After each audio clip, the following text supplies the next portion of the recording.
carrying out RDC firing.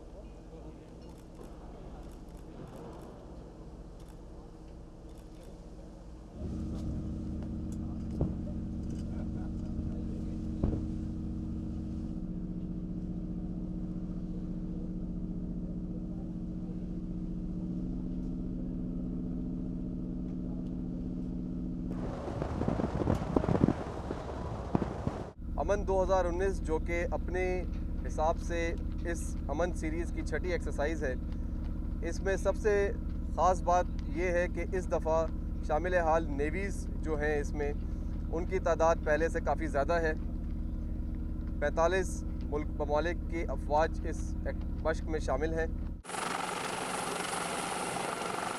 अफवाज की सतह पे अगर हम देखें तो एक दूसरे के तजुर्बात से हम फ़ायदा उठाएंगे और जो मुश्तरका हमारे चैलेंजेस हैं, जिसमें कि पायरेसी है, जिसमें आप ह्यूमन स्मगलिंग है, नार्कोटिक्स की तरसील है बहरी रास्तों के ज़रिए से, ये ऐसे ख़तरात हैं जिनका कोई एक मुल्क अकेले इनका मुकाबला नहीं कर सकता।